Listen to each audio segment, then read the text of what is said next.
All right, guys, let's talk about the Detroit Pistons. What are they going to do this offseason? Is Blake Griffin going to stick around? I don't know, man. We got to figure out some trades. If I were in charge of the Detroit Pistons, I'd be unloading everybody and trying to start over. Okay?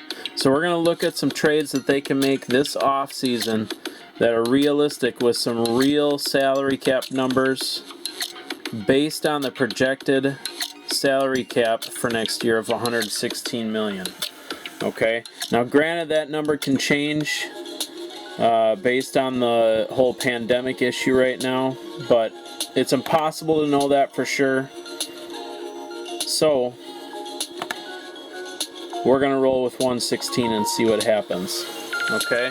This is my Excel spreadsheet.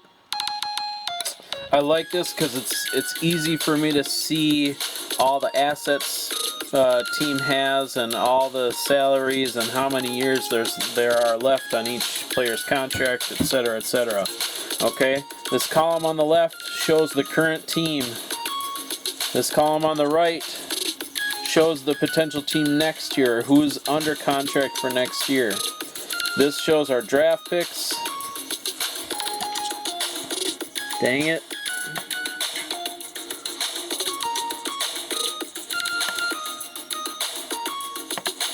This shows our draft picks, this shows our free agents, this shows our assets, and the players we have rights to, okay?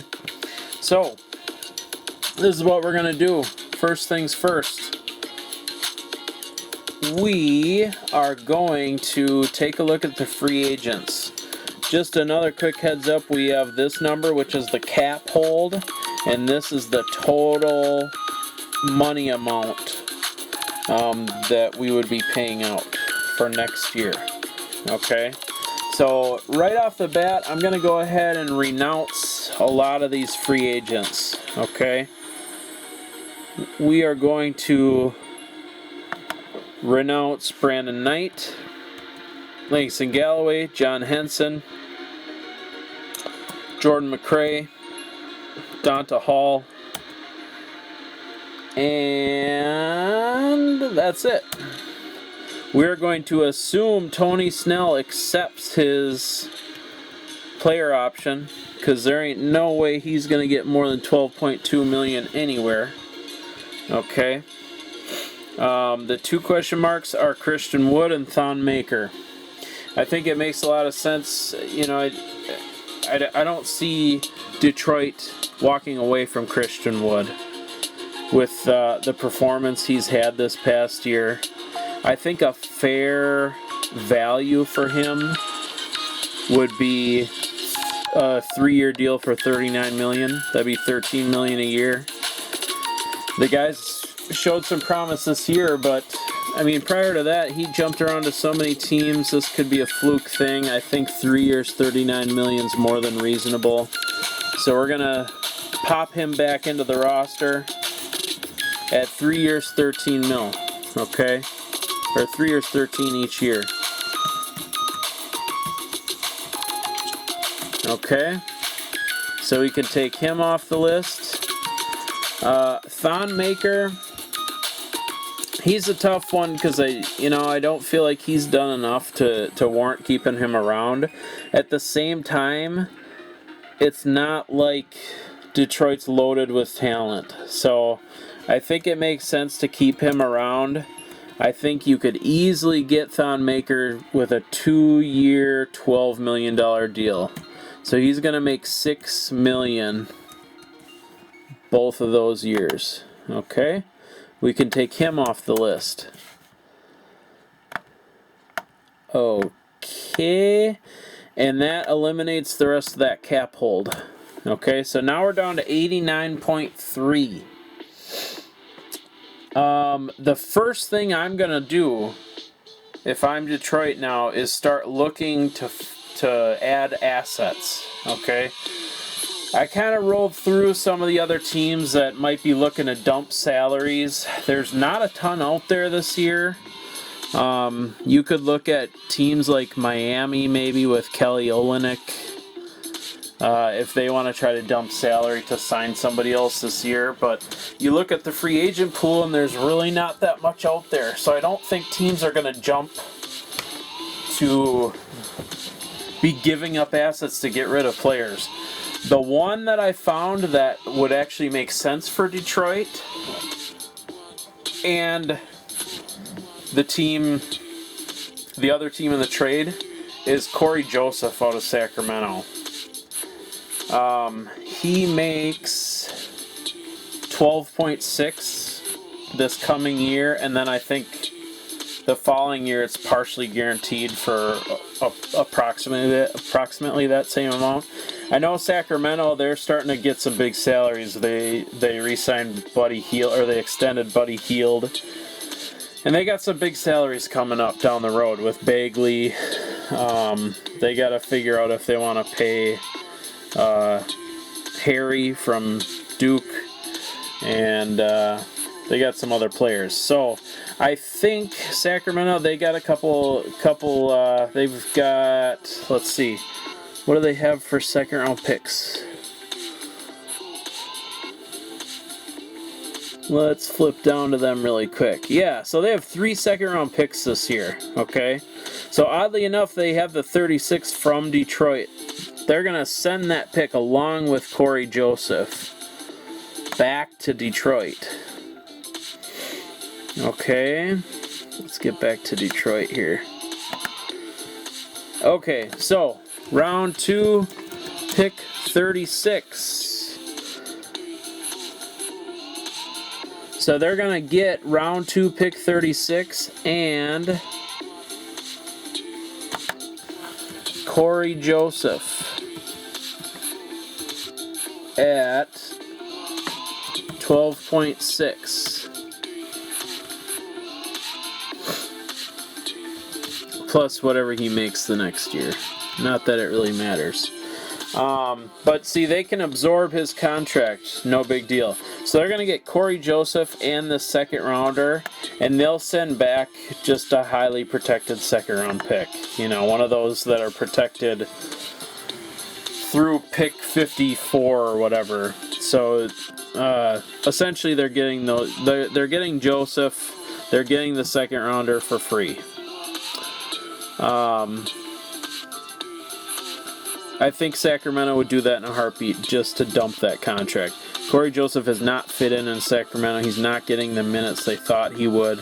Much like Dedmon, they signed both of those guys in the same offseason, and neither one has worked out.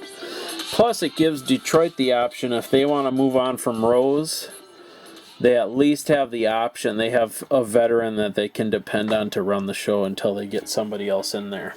Okay? So that's my first trade. A highly protected second rounder to pick up an extra second, an early second this year, along with Corey Joseph, a veteran point guard. Okay? Now, I want to find something for Blake Griffin. Okay? Who would want an all-star power forward, a superstar power forward, but is willing to take a chance on the fact that he can come back?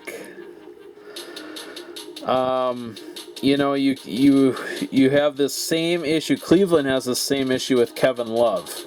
Power forward, highly paid, but there are some issues there.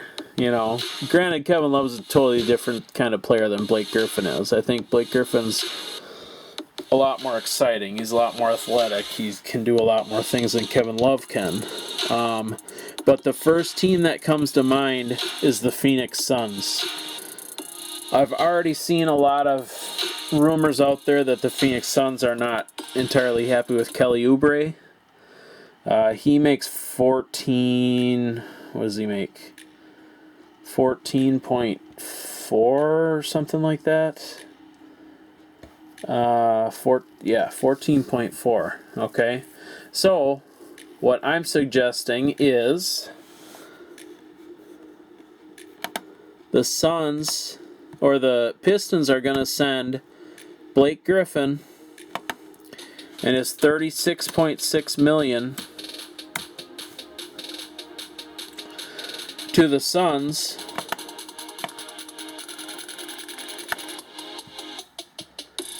for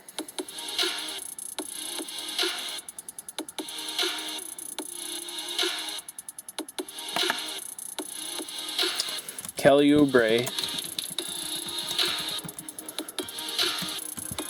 at 14.4 and Phoenix's first round pick, which right now is 10th overall. Okay. You know, if you're a Phoenix fan, you might think, oh boy, do we really want to do that for an injured Blake Griffin? But the fact is, you've got small forwards to take Oubre's place. Yes, he can score, but you've got all the scoring in the world that you need right now with Booker. And if you add Griffin back, just the chance for him to return back, even if he comes back 75% the player he was, to pair Booker with Griffin, it's well worth it to give up number 10 in a terribly weak draft, along with a guy that is on the books for one more year. You probably won't bring him back. You're not a big fan of. He doesn't fit with your team anyways. That's a bargain deal if you're the Phoenix Suns. They have enough cap space. They can absorb his salary. So Detroit, it's a win-win for Detroit. They save money and they get a first-round pick and they get a younger player that maybe they can turn into a regular on the team. Okay, so that's that deal. The next deal I'm going to look at, this one was rumored quite a bit at the deadline, but I think it makes a lot of sense. I think the Lakers are going to pull the trigger and get Derrick Rose. Okay, so we're going to send Derrick Rose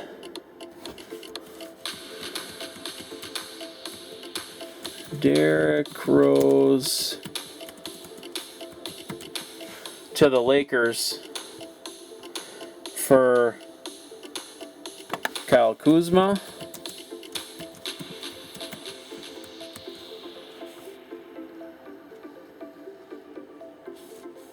Let's see. I gotta check and see what Kuzma makes here. Make sure these salaries fit.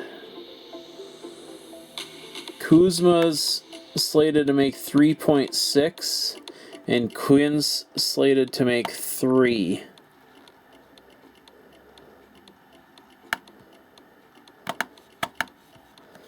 $3.6 and Quinn Cook 3 point guard. So you're gonna get Kyle Kuzma, Quinn Cook as a throw-in to make the salaries work, and the Lakers first rounder. Okay. So you lose Derrick Rose and Blake Griffin, your two best players. However, you're getting more cornerstones here. Kuzma potentially could be a number one on a team. I mean, that might be a reach, but on this Detroit team, I think it's pretty easy to make the argument that he'd be the best scorer on this team now. Either Kuzma or Oubre. So it's an interesting pickup. It makes a ton of sense for Detroit. They might not be able to get that first round pick with it, but I think for what Derrick Rose gives the Lakers, I think it's worth it. Kuzma doesn't fit on that team anymore. There's just no room for him. At this point, he's simply an asset for them. If they can bring in Derrick Rose in return, it's worth it. And the 29th pick, you know, I'd like to say that the Lakers could get more for that, but I think that's what they got to do to get it done. I don't see them bringing anything else in. There's not much out there for free agents this year. The only other point guard veteran that I could see them maybe getting is Jeff Teague, if they're lucky. Maybe they can pull him in. But let's be honest, you'd rather have DRose than Jeff Teague. And I'd have no problem paying Kuzma for that. Okay. So let's roll with that. We've got some pretty good deals in place here. We picked up Oubre, we picked up Kuzma, we picked up Joseph. More importantly, we picked up 3 more draft picks. Okay. Now, we got to start shaping this starting roster here. I think we are going to guarantee... We're going to cut Kyrie Thomas. We don't need him. Okay, that cuts our salary all the way down to $77 million. Okay. I think Corey Joseph becomes the starter at this point, which is perfect. That's kind of what we anticipated potentially happening, right? We're going to have Luke Kennard start at the 2, because I think that just fits better. Bruce Brown will be our 6th man. Okay.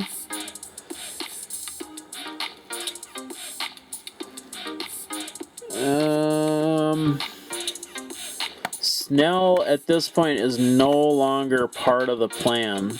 So we're going to put him down here. Okay.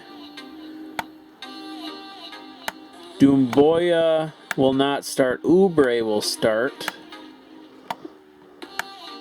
That starting lineup's starting to shape up. At least you have a veteran to run the show. And then you've got all young guys with big potential starting. Okay, and then you've got Brown and Doumbouya as the 6th and 7th guys. Okay. Now, Mikhailiuk, none of these guys are really all that exciting. Okay. Free agency, Detroit, I think, could make some noise in free agency. They have $77 million, so they have, let's see, 116 is the projected cap. So they have $39 million that they could spend. Okay. One player I think that sticks out that they could luck out and grab. A team, I kind of mentioned them earlier with Kelly Olynyk. Miami is a team, I think they're going to get caught up in trying to find other stars to pair with Jimmy Butler.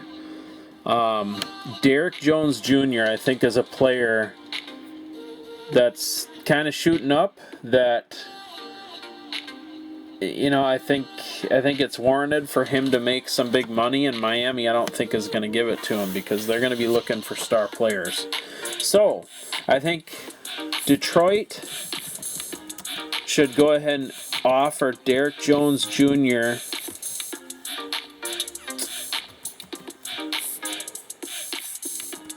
We'll just write him in as a forward here. I think they should offer him $45 million over 3 years. Okay, I think that's totally reasonable. I don't know. Miami might still match that. It all depends on what happens. I think they'd have no problem paying that if they run out of options. But I think they're gonna be too busy trying to find other stars. So I think that'd be a huge pickup for Detroit. They can easily afford it. It's a great move for them. Okay. Now, one more free agency move I'd love to see them make. A guy that I'm really high on, or that I think once he has an opportunity can be a stud. DeAnthony Melton from Memphis.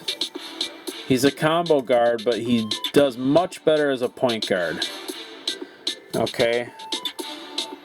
I think you could easily get him $14 million over 2 years. You can probably get him for half of that, realistically. but we're trying to be conservative here on the, you know, how much space he'll have. Plus the Pistons have so much cap room, they got to spend most of it anyways, so that they don't get penalized. So give DeAnthony Melton $7 million a year over 2 years, and let's see if he can take the job from Corey Joseph. I truly believe he'd have that job within 15-20 games. And he potentially could turn into a star on that team, I think. Okay, now we've got 2 top 10 picks. At number 6, in a heartbeat, I would draft Killian Hayes. If Melton doesn't do the job, Killian Hayes will. He's your point guard. I don't know, what does the 6th pick make? Maybe $5 million? Somewhere in that range. Boy, I'm having a hard time spelling today. Killian Hayes, there we go. Okay, with the 10th pick, we're hoping Devin Vassell is there. Okay, that gives us a stringy guard forward. He's got to be making somewhere around $4 million, huh? Okay, so we got 2 top picks there. Okay, let's see. We've got one more draft pick in here somewhere. Oh, round, let's see, pick 29.